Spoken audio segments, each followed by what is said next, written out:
गेल्या काही दिवसांपासून आपल्याला पाऊस कधी येणार आहे, ढगाळ वातावरण कधी असणार आहे आणि नक्की हीट वेव्ह कधी असणार आहे याचा अंदाजच येत नाहीये.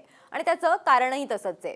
ते कारण नेमकं काय आहे, पुढचे 2 दिवस नक्की परिस्थिती कशी असणार आहे आणि त्याचबरोबर वातावरणामध्ये कसे कसे बदल होणार आहेत ते आपण आज या व्हिडिओतनं समजून घेणार आहोत. नमस्कार, मी देवयानी आणि तुम्ही बघताय मुंबई तक. तर आपण सुरू करूयात आत्ता काय परिस्थिती आहे ते समजून घेण्याची.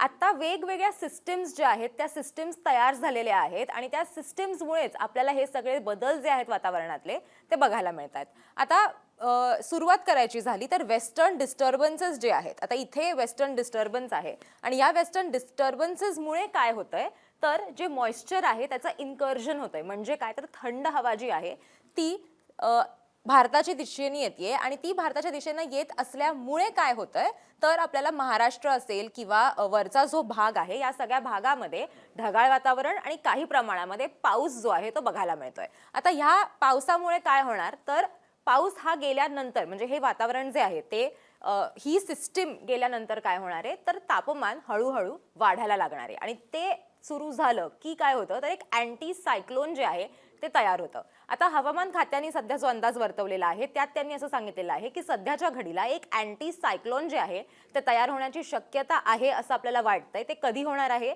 तर 10 मे ते 13 मे या कालावधीमध्ये एक अँटी सायक्लोन तयार होणार आहे. आता अँटी सायक्लोन म्हणजे काय, आपल्याला सायक्लोन म्हणजे काय हे तर माहिती आहे, पण अँटी सायक्लोनचा आपण ज्या वेळेला विचार करतो त्यावेळेला काय होतं बघा.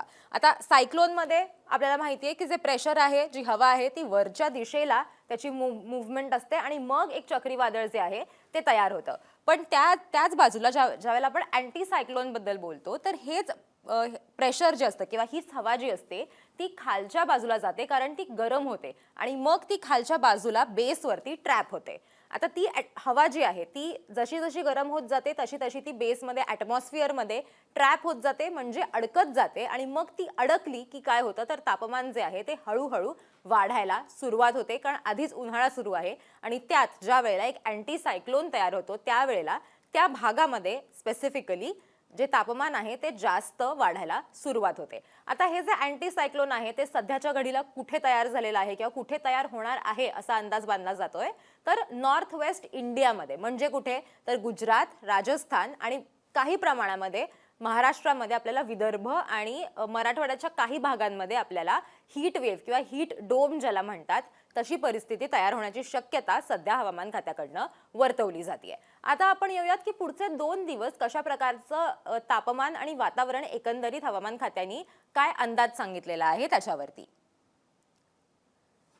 आता जसं मी तुम्हाला म्हटले की 8 मे साठी आता काय अंदाज असणार आहे ते आपण समजून घेणार आहोत. 8 मे चा अंदाज जर आपल्याला बघायचा असेल तर जसं मी म्हटलं की वेस्टर्न डिस्टर्बन्सेस आहेत, त्याचबरोबर अरबी समुद्र आणि बंगालच्या खाडीतनं दोन्हीकडनं काही प्रमाणामध्ये मॉइश्चर इन्कर्जन जे आहे ते सध्या सुरू आहे. म्हणजेच मॉइश्चर किंवा एक ढगाळ वातावरण अशी एक सिस्टीम तिथे तयार झालेली आहे आणि त्या सिस्टीममुळे आत्ताच्या घडीला महाराष्ट्रात आपण जर बघितलं तर आयसोलेटेड प्रमाणामध्ये पाऊस पडण्याची शक्यता हवामान खात्याकडनं वर्तवण्यात आलेली आहे 8 तारखेसाठी. तर ते कुठे पडणार आहे तर मराठवाडा, विदर्भ आणि मध्य महाराष्ट्रात आपण जर बघितलं आणि त्याचबरोबर कोकणात आपल्याला काही प्रमाणामध्ये आयसोलेटेड प्रमाणामध्ये आयसोलेटेड ठिकाणी आपल्याला थोडासा पाऊस पडण्याची शक्यता ही हवामान खात्याकडनं वर्तवण्यात आलेली आहे. हेच आपण जर 9 तारखेचं बघितलं तर 9 तारखेला सुद्धा फक्त विदर्भात आपल्याला काही प्रमाणामध्ये पाऊस पडण्याची शक्यता आहे असा अंदाज वर्तवला जातोय. बाकी ठिकाणी ड्राय वेदर म्हणजे कोरडं वातावरण आपल्याला बघायला मिळणार आहे. त्याच्यामुळे उन्हाचे चटके लागणं, वातावरणात आणखीन बदल होणं, 1-2 डिग्रीजनी तापमानात वाढ होणं हे सगळं आपल्याला इथे बघायला मिळू शकतं. आता हे झालं 8 आणि 9 तारखेचं सध्याच्या घडीचं पावसाचा अंदाज. आता आपण बघूयात की हीट वेव्ह जी आहे ती कशा प्रकारे सुरू होणार आहे किंवा कुठे कुठे अलर्ट देण्यात आलेला आहे का हीट वेव्हचा ते आपण समजून घेणार आहोत. का पावसाचा अलर्ट देण्यात आलेला आहे तेही आपण थोडक्यात समजून घेणार आहोत. आता जर खूप स्पेसिफिकली बघायचं झालं तर पालघर, ठाणे, मुंबई, रायगड, रत्नागिरी, सिंधुदुर्ग, कोल्हापूर, सांगली, त्याचबरोबर काही भागात म्हणजे मराठवाड्यामध्ये लातूर असेल, धाराशिव असेल आणि या स्पेसिफिक भागांमध्ये आपल्याला काही ठिकाणी एक मिक्सचर बघायला मिळते. म्हणजे इकडच्या भागामध्ये आपण जर कोकण पट्टा बघितला आणि मुंबई बघितलं तर इथे आपल्याला हीट वेव्ह बघायला मिळते, कारण इथे सध्या कुठलंही मॉइश्चर इन्कर्जन झालेलं नाहीये किंवा इथे कुठल्याही प्रकारे हवामानात बदल होत नाहीये. त्याच्यामुळे सध्या जे एक ड्राय वेदर आहे तसंच ड्राय वेदर कंटिन्यू होईल आणि जे तापमान आहे त्याच्यात काही प्रमाणामध्ये 1-2 डिग्रीजमध्ये वाढ होण्याची शक्यता आहे. त्याच्यामुळे येलो अलर्ट जो आहे तो देण्यात आलेला आहे. पण तेच आपण जर मराठवाडा आणि विदर्भात बघितलं तर इथे मात्र पाऊस आणि थंडरस्टॉर्मची साईन देण्यात आलेली आहे, म्हणजे लाइटनिंगची साईन देण्यात आलेली आहे. त्याचा अर्थ काय असतो तर कमी प्रमाणामध्ये पाऊस जो आहे तो पडण्याची शक्यता सध्या या भागांमध्ये वर्तवण्यात आलेली आहे. कुठे मराठवाड्यामध्ये धाराशिव आणि लातूर असेल किंवा गडचिरोली, चंद्रपूर, भंडारा, गोंदिया आणि नागपूर या भागांमध्ये काही प्रमाणात पाऊस पडण्याची शक्यता वर्तवण्यात आलेली आहे. तर तेच कोकण पट्ट्यात आपण बघितलं तर इथे मात्र जे गरम वातावरण आहे तसंच राहणार आहे. इथे कुठल्याही प्रकारचा पावसाचा अंदाज देण्यात आलेला नाहीये. दोन्हीकडे येलो अलर्ट आहे, पण कम्प्लिटली 2 वेगवेगळ्या प्रकारचं वातावरण आपल्याला या दोन्ही भागांमध्ये बघायला मिळणार आहे. आता 9 तारखेचा अंदाज बघूयात. 9 तारखेला बघितलं तर मराठवाड्यामध्ये सुद्धा काही प्रमाणात मी म्हटलं तसं धाराशिव, लातूर, नांदेड या भागांमध्ये थोडासा पाऊस पडू शकतो किंवा एक ढगाळ वातावरण तयार होऊ शकतं. अर्थात कुठलाही अलर्ट देण्यात आलेला नाहीये. फक्त असं सांगण्यात आलेलं आहे की जे वारं आहे, जसं पावसाळ्यात आपल्याला थोडंसं वारं बघायला मिळतं तशा प्रकारचं वारं इथे सुटू शकतं. काही प्रमाणात थोडासा थंडावा तुम्हाला फील होऊ शकतो.